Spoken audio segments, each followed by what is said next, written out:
मुझे लगता है कि आज जनता का आभार व्यक्त करने का दिन है, जो जीते उनको बधाई देने का दिन है। संगठन का स्वभाव है विश्लेषण करने का, वो संगठन अपनी ओर से विश्लेषण करेगा। कभी अधिकारियों को फटकारती थी तो कभी राहुल गांधी को ललकारती थी, लेकिन अब हालात कुछ बदल गए हैं।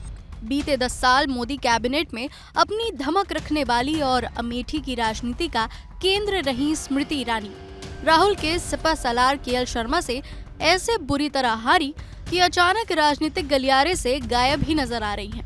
अब उन्हें सरकारी बंगला खाली करने का भी आदेश मिल गया है।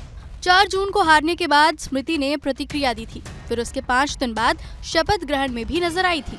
तब से ऐसे कयास लगाए जा रहे थे कि हार के बावजूद इस बार फिर से स्मृति को मोदी कैबिनेट में जगह मिल सकती है, जैसा 2014 में हुआ था।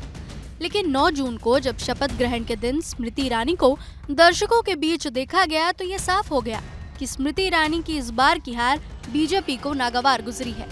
दर्शक दीर्घा में बैठी स्मृति ईरानी हंसती तो नजर आई, लेकिन 10 साल केंद्रीय मंत्री रहकर खास रहने वाली स्मृति को इस बार आम होने का मलाल तो जरूर हुआ, जो कभी कभी उनके चेहरे पर भी नजर आया। ये तस्वीरें उसी का गवाह है। सबसे दिलचस्प बात यह है कि शपथ ग्रहण के बाद अब तक स्मृति किसी भी सार्वजनिक मंच पर नजर नहीं आई है, ना ही कोई सामाजिक या राजनीतिक एक्टिविटी में हिस्सा लिया है। अब तो शहरी विकास मंत्रालय के तहत आने वाले डायरेक्टर ऑफ स्टेटस ने नोटिस जारी कर स्मृति ईरानी को बंगला खाली करने का निर्देश भी दे दिया है। यानी 2024 के बाद न सांसदी रही, न केंद्रीय मंत्री का पद और न ही सरकारी बंगला। ऐसे में आशंका लगाई जा रही है कि कहीं यह संदेश तो नहीं कि पार्टी को उनके तेवर पसंद नहीं आ रहे हैं और उन्हें साइडलाइन करने की तैयारी हो रही है। हालांकि खबर तो ये भी है कि बीजेपी उन्हें संगठन में अहम जिम्मेदारी दे सकती है।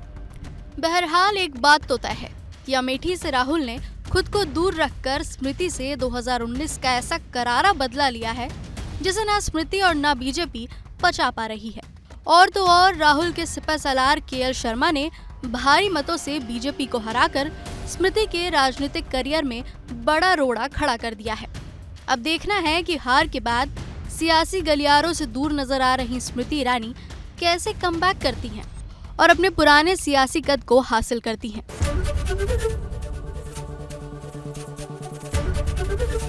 एबीपी गंगा, खबर आपकी, जुबान आपकी।